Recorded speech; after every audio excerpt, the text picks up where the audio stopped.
नमस्कार दोस्तों।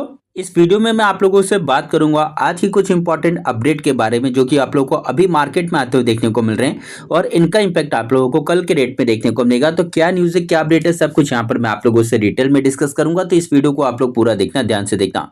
तो सबसे पहले आप लोग देख सकते हो कि डाउ जोन्स का चार्ट मैंने ओपन किया हुआ है और अभी के समय पे अमेरिकन मार्केट में लगभग आप लोग को आधा परसेंट की गिरावट देखने को मिल रही है। डाउ जोन्स की जब ओपनिंग हुई थी तब देख सकते हो हल्का सा नीचे ओपन हुआ, उसके बाद में गिरावट हुआ, लेकिन यहाँ से आप लोगों को एक अच्छी खासी रिकवरी देखने को मिला। अगर आप लोग आज के रेट में अमेरिकन मार्केट के इसके बॉटम से रिकवरी देखोगे ना तो 1.25% की रिकवरी है और एक समय भी ये लगभग 2% गिर गया था। मुझे लगता है कि रात में इसके अंदर आप लोग को हो सकता है कि एक अच्छी रिकवरी देखने को मिले। अगर मान लो कि अमेरिकन मार्केट रिकवर हो जाता है तो कल के रेट में हो सकता है कि हमारा मार्केट आप लोग को अच्छा परफॉर्म करते हुए देखने को मिले। आप लोग देख सकते हो कि नास्डैक का चार्ट मैंने ओपन किया हुआ है, 0.20% ये आप लोग को हल्का सा प्लस में देखने को मिलेगा और इसकी भी जब ओपनिंग हुई थी तो आप देख सकते हो कि गैप डाउन ओपन हुआ, उसके बाद में गिरावट हुआ, लेकिन अगर आप लोग आज के रेट में इसके बॉटम से रिकवरी देखोगे ना तो लगभग 1.5% की रिकवरी आप लोगों को नास्डैक में देखने को मिली। तो नास्डैक की बात की जाए तो पहले लाल निशान में था, अभी आप लोग देख सकते हो कि हरे निशान में आ चुका है। अब देखने वाली बात ये रहेगी कि इसकी क्लोजिंग किस तरह से होती है। वहीं पर अगर आप लोग एडीआर को चेक करोगे तो विप्रो का एडीआर 3% डाउन है। इन्फोसिस की बात की जाए तो यहाँ पर आप लोग देख सकते हो 1.5% की गिरावट है। एचडीएफसी बैंक भी डाउन है, आईसीआईसीआई बैंक की बात की तो डाउन है, डॉक्टर रेड्डी भी आप लोग को डाउन देखने को मिलेगा। तो देख सकते हो कि सारे के सारे जो एडीआर है वो अभी आप लोगों को थोड़ा सा नेगेटिव परफॉर्म करते हुए देखने को मिल रहा है। तो हो सकता है कि इसका नेगेटिव इंपैक्ट आप लोगों को कल के रेट में हमारे मार्केट में देखने को मिलेगा। ऐसे में दोस्तों एक कंपनी है जिसका नाम है भारत डायनेमिक्स लिमिटेड। ये कंपनी डिफेंस सेक्टर में काम करती है। कंपनी के मार्केट कैप की बात की जाए तो लगभग 50,000 करोड़ का आप लोग को मार्केट कैप देखने को मिलेगा। फंडामेंटल आप लोग को इस कंपनी के अच्छे देखने को मिलेंगे। मिसाइल सिस्टम में इस कंपनी का बिजनेस है। आप लोग देख सकते हो कि एक समय पर अच्छी ग्रोथ आई थी, फिर अपने टॉप से नीचे गिर गया, फिर ऊपर गया, फिर नीचे गिर गया। तो थोड़ी सी इसके अंदर आप लोग को वॉलेटिलिटी देखने को मिल रही है। लेकिन जिस तरह से अभी आप लोगों ने देखा पूरी दुनिया का जो माहौल है वो काफी गर्म चल रहा है, जैसे America, Israel, Iran, Russia, Ukraine, India, Pakistan, China, तो इन सभी के बीच में जो टेंशन है वो बहुत ज्यादा बढ़ते रहता है। तो ऐसे में डिफेंस सेक्टर के ऊपर आप लोगों को खासकर फोकस बना के रखना। आप लोग देख सकते हो कि डिफेंस सेक्टर को लेकर इस कंपनी पे एक इंपॉर्टेंट अपडेट आया कि Indonesia says it has entered agreement with India to procure BrahMos missile. अब यहाँ दोस्तों आप लोग देख सकते हो कि इंडोनेशिया की बात किया तो भारत सरकार के साथ में उन्होंने अपना एक एग्रीमेंट साइन कर लिया ब्रह्मोस मिसाइल को लेकर। मतलब यहाँ पर बोल सकते हो कि भारत डायनेमिक्स को एक बहुत बड़ा ऑर्डर आप लोगों को मिलते हुए देखने को मिलेगा। अगर मैं आप लोगों को इसके बारे में डिटेल में डिस्कस करूँ ना तो 200 से लेके देख सकते हो $350 मिलियन का ये आप लोगों को जो डील है वो देखने को मिलेगा। भारत और इंडोनेशिया के बीच ब्रह्मोस मिसाइल सौदे को लेकर एक महत्वपूर्ण प्रगति हुई है। नवीनतम रिपोर्टों के अनुसार इंडोनेशिया ने आधिकारिक तौर पर भारत से इन सुपरसोनिक क्रूज मिसाइलों को खरीदने के लिए हाथ मिलाया। अब जाहिर सी बात है कि कौन बना कर देगा, तो वो यही कंपनी बना कर देगी। लेकिन मैंने आप लोगों को हमेशा बताया कि अभी जैसे मान लो कि इसको 200 से लेकर $350 मिलियन का जो ये ऑर्डर मिला है, इसको अगर आप लोग रुपए में मतलब कंपेयर करोगे ना, इसको कन्वर्ट करोगे तो 1700 करोड़ से लेकर देख सकते हो 3000 करोड़ तक का आप लोग को बड़ा ऑर्डर देखने को मिला है। ऐसे में पूरा का पूरा जो पैसा इस कंपनी को नहीं मिलेगा। ये कंपनी क्या करती है कि असेंबल करने का काम करती है और बहुत सारी छोटी छोटी कंपनियां डिफेंस सेक्टर की जो कि अलग अलग तरह के पार्ट्स बनाती है। तो एक कंपनी को इतना बड़ा ऑर्डर मिला तो इसका मतलब ये हुआ कि अब ये कंपनी बाकी जो छोटी छोटी कंपनी उनको पार्ट्स बनाने का काम देगी, जिससे कि उनका भी बिजनेस आप लोग को बढ़ते हुए देखने को मिलेगा। आप लोग देख सकते हो कि इंडोनेशिया के रक्षा मंत्री सर्ज फ्री शमशुद्दीन ने नवंबर 2025 में भारत का दौरा किया और रक्षा मंत्री राजनाथ सिंह के साथ इस संभावित दौरे पर अंतिम दौर की चर्चा की थी। आप लोग देख सकते हो भारत डायनेमिक्स की भूमिका। तो ब्रह्मोस एरोस्पेस के लिए एक प्रमुख विनिर्माण भागीदार है। लखनऊ में स्थापित नए ब्रह्मोस उत्पादन इकाई के साथ बीडीएल और ब्रह्मोस एरोस्पेस निर्यात मांग को पूरा करने के लिए उत्पादन में तेजी ला रहे हैं। आप लोग देख सकते हो फिलीपींस के बाद इंडोनेशिया ब्रह्मोस खरीदने वाला दूसरा बड़ा दक्षिण पूर्वी एशियाई देश बनने जा रहा है। इसका मुख्य उद्देश्य दक्षिण चीन सागर में क्षेत्रीय सुरक्षा को मजबूत बनाना है। आप लोग देख सकते हो कि हाल के ऑपरेशन सिंदूर के दौरान ब्रह्मोस के सफल प्रदर्शन ने वैश्विक स्तर पर विशेष रूप से इंडोनेशिया जैसे देशों में इसकी मांग बढ़ा दी है। और इसी तरह से आप लोगों ने देखा फिलीपींस हो गया, इंडोनेशिया हो गया, ये जो दो बड़े मतलब जो देश की अगर बात किया तो ये लोग क्या कर रहे हैं, बड़ा बड़ा ऑर्डर दे रहे हैं। तो आगे चलकर बाकी देश भी हो सकता है कि इस तरह का ऑर्डर देंगे, तो इससे क्या होगा कि इन सभी कंपनियों को आप लोग को अच्छा बेनिफिट देखने को मिल सकता है। कंपनी की अगर बात करें तो 1336 रुपए पे कंपनी ट्रेड कर रही है। इंट्रिंसिक वैल्यू देख सकते हो 189 का है, तो ऑलरेडी अपने इंट्रिंसिक वैल्यू से आप लोग को बहुत ज्यादा ऊपर मिल रहा है। उसका रीजन है कि मार्केट ने इसको ऑलरेडी अप्रिशिएट करके रखा हुआ है। कंपनी के नेट प्रॉफिट की बात करें तो 352 करोड़ था, बाद में 613, 550, 580, तो देख सकते हो कि यहाँ पर आप लोगों को ग्रोथ देखने को मिलेगा और प्रॉफिट के ग्रोथ की बात की जाए तो सिंगल डिजिट में ये आप लोगों को चलते हुए देखने को मिला, तो इसको आप लोग स्टडी करके चलना। वहीं पे दोस्तों आप लोग देख सकते हो सुनीता टूल्स की बात की तो ये आप लोगों को अगली कंपनी देखने को मिलेगा। और इस कंपनी की बात की जाए तो ये भी डिफेंस सेक्टर की आप लोगों को छोटी कंपनी देखने को मिल रही है और इस कंपनी को भी ऑर्डर मिला। मतलब आप लोग देख सकते हो कि भारत की बहुत सारी डिफेंस सेक्टर की छोटी छोटी कंपनियां जिनको कंटिन्यू बहुत सारे ऑर्डर मिलते जा रहे हैं।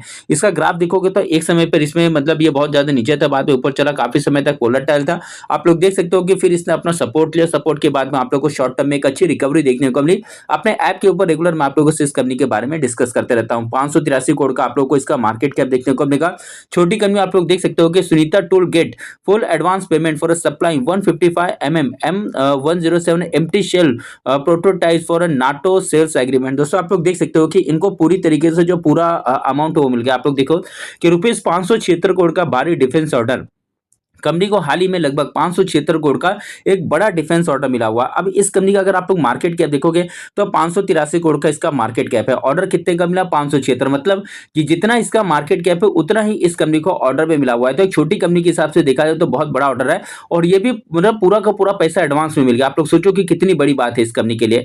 तो 576 करोड़ का एक बड़ा डिफेंस ऑर्डर मिला। यह ऑर्डर तोप के गोले आर्टिलरी सेल की आपूर्ति के लिए है। 100% एडवांस भुगतान। कंपनी को इस 576 करोड़ के नाटो शेल ऑर्डर के लिए 100% एडवांस पेमेंट प्राप्त हुई है, जिससे कंपनी के लिए एक बड़ी उपलब्धि माना जा रहा है। उसके बाद में आप लोग देख सकते हो कि नई मैन्युफैक्चरिंग यूनिट तोप के गोलों के उत्पादन को बढ़ाने के लिए कंपनी ने फरीदाबाद में अपनी नई उत्पादन इकाई फैसिलिटी स्थापित की है। मतलब ये कंपनी अपनी कैपेसिटी भी बढ़ा रही है। सुनीता टूल्स ने एक मिडल ईस्ट आधारित कंपनी के साथ रणनीतिक समझौता ज्ञापन एमओयू पर हस्ताक्षर किया, जो रक्षा क्षेत्र में इसके विस्तार को दर्शाता है। तो इस कंपनी के ऊपर आप लोग को स्टडी करके चलना है। कंपनी का मार्केट कैप जैसे मैंने आप लोग को बताया लगभग 583 करोड़ का। करंट प्राइस की बात की जाए तो 929 रुपए पे कंपनी ट्रेड कर रही है। इंट्रिंसिक वैल्यू 286 का। तो जब ये कंपनी अपने सपोर्ट पर थी, बहुत बार आप लोग को वीडियो बनाकर दिया था, तब अपने इंट्रिंसिक वैल्यू के आसपास में था। लेकिन अभी आप लोग देख सकते हो कि शॉर्ट टर्म में इसके अंदर आप लोग को अच्छी रिकवरी देखने को मिला। कंपनी के नेट प्रॉफिट की बात की तो नेट प्रॉफिट अभी फिलहाल एक ही रेंज में, लेकिन आगे चल के जैसे जैसे कंपनी अपने ऑर्डर को पूरा करते जाएगी इसका नेट प्रॉफिट भी आप लोग को बढ़ते हुए देखने को मिल सकता है। वहीं पे दोस्तों आप लोग को और एक अच्छी न्यूज ये देखने को मिलेगा कि क्रूड का जो प्राइस है फाइनली 100 के नीचे अभी आ चुका है। एक समय पे अगर सुबह में देखोगे तो 120 तक गया था। अभी आप लोग देख सकते हो कि $98 पर ये आप लोग को ट्रेड करते हुए देखने को मिला। 6.25% की अभी भी तेजी है, लेकिन एक अच्छी बात है कि 100 के नीचे आ चुका। अगर ये इसी तरह से कंटिन्यू नीचे आता है तो सभी लोगों के लिए एक अच्छी बात रहेगी और फिर मार्केट हो सकता है कि आप लोग को अच्छा प्रदर्शन करते हुए देखने को मिले। वहीं पर और एक यहाँ पर आप लोगों को अपडेट देखने को मिलेगा जो कि सेबी चीफ की तरफ से आया। SEBI chief to investor amid global volatility. मतलब सेबी चीफ ने लोगों को ये बोला कि भाई आप लोगों को डरना नहीं है। आप लोगों ने जो पूरे अभी जो दुनिया का माहौल चल रहा है तो ऐसे में आप लोगों को शांत रहना। आप लोग देख सकते हो कि security and exchange board of India SEBI chairman Tuhin Kanta Pandey on a Monday March 9 argued investor to remain calm amid global market volatility triggered by geopolitical tension. मतलब यहाँ पर साफ साफ उन्होंने बोला कि भाई जो भी मैटर चल रहा है बाहर के देशों में आप लोगों को शांत रहना, बहुत ज्यादा मतलब पैनिक नहीं करना, बहुत ज्यादा डरने की जरूरत नहीं है। मार्केट में इस तरह की वॉलेटिलिटी देखने को मिलती है। ठीक है, ये सारी चीजें यहाँ पर मतलब देख सकते हो कि सेबी चीफ ने बोला है। वहीं पर दोस्तों एक कंपनी जिसका नाम है मानव इंफ्रा लिमिटेड, बहुत ही आप लोगों को छोटी कंपनी देखने को मिलेगी। आप लोग देख सकते हो कि इसका ग्राफ मैंने ओपन किया हुआ है। एक समय पर इसके अंदर आप लोगों को जो गिरावट देखने को मिला लगभग पकड़ लो कि 70 से लेकर 80% की यहाँ पर आप लोगों को बड़ी गिरावट देखने को मिली। लेकिन उसके बाद में अगर आप लोग इसके बॉटम से इसकी रिकवरी देखोगे ना तो यहाँ पर मैं आपको दिखाना चाहूंगा। अगर आप लोग इसके बॉटम से इसकी रिकवरी चेक करोगे तो लगभग 1000% का ग्रोथ आप लोग को देखने को मिला, वो भी 2020 से लेकर 2026 6 साल के अंदर। तो कहने का मतलब है मैंने आप लोग को हमेशा बताया कि कोई भी कंपनी जब नीचे की तरफ गिरती है तो मैक्सिमम 100% से ज्यादा नीचे नहीं गिरती है, लेकिन कोई कंपनी ऊपर जाती है तो उसके अंदर ग्रोथ आप लोगों को बढ़िया देखने को मिलता है। ऐसे नहीं कि 100% जाने के बाद में रुक जाएगा, 200% जाने के बाद में रुक जाएगा। आप लोगों ने बहुत सारी ऐसी भी कंपनियां देखा होगा जिसमें 10,000 20,000 50,000 1 लाख % का भी ग्रोथ देखने को मिल जाता है। तो इस तरह से आप लोगों को स्टॉक मार्केट में देखना आना चाहिए और खासकर जो छोटी छोटी कंपनियां उनको आप लोग को ज्यादा स्टडी करना होता है। अब इसके ऊपर आप लोगों को एक अपडेट देखने को मिलेगा। आप लोग देख सकते हो 9 तारीख का डेट है और एनएससी की साइट पर मैं आया हूं और इस कंपनी को लेकर आप लोगों को अपडेट देखने को मिलेगा कि लगभग 54 देख सकते हो यहाँ पे 54 लाख रुपए का इस कंपनी को एक ऑर्डर मिला। छोटी कंपनी के हिसाब से ऑर्डर ठीक है। अब इसका मार्केट कैप लगभग मतलब 60 करोड़ का है। तो 60 करोड़ के मार्केट कैप वाली कंपनी को 54 लाख का ठीक ठाक बोल सकते हो ठीक ठाक ऑर्डर मिला। कंपनी का जो करंट प्राइस है 45 रुपए पे कंपनी ट्रेड कर रही है। इंट्रिंसिक वैल्यू 25 का है। तो 25 का वाला जो शेयर आप लोगों को 45 पे मिल रहा है, तो अभी भी मतलब देखा जाए तो थोड़ा-सा ऊपर है। लेकिन आप लोग सोचो कि जब ये कंपनी अपने टॉप से बहुत ज़्यादा गिरी थी, तब इसका इंट्रिंसिक वैल्यू कितना मतलब लेवल पे रहा होगा। वहीं पे कंपनी के नेट प्रॉफिट की बात की तो 1 करोड़ 16 लाख, 3 करोड़ 22 लाख, 3 करोड़ 42 लाख, तो नेट प्रॉफिट में आप लोगों को कोई अच्छी-खासी ग्रोथ देखने को मिल रही है। तो फंडामेंटल अच्छे, इसको भी आप लोग चाहो तो स्टडी करके चलना। प्रॉफिट का ग्रोथ भी आप लोग देख सकते हो कि यहाँ पर ज़्यादा देखने को मिलेगा। तो दोस्तों, इस वीडियो में मैंने आप लोगों से किसी भी कंपनी को बाय और सेल करने का कोई रिकमेंडेशन नहीं दिया, किसी भी प्रकार का इन्वेस्टमेंट एडवाइस नहीं दिया। ये वीडियो सिर्फ मैंने आप लोगों को एजुकेशनल पर्पज से बनाकर दिया। स्टॉक मार्केट में बहुत ज़्यादा रिस्क होता है। कोई भी डिसीजन लेने से पहले अपने फाइनेंशियल एडवाइजर से एक बार जाकर जरूर सलाह ले लेना। इस वीडियो को मैं क्लोज करता हूँ। अब मैं आप लोगों को मिलूंगा अपने अगले वीडियो में, तब तक के लिए धन्यवाद।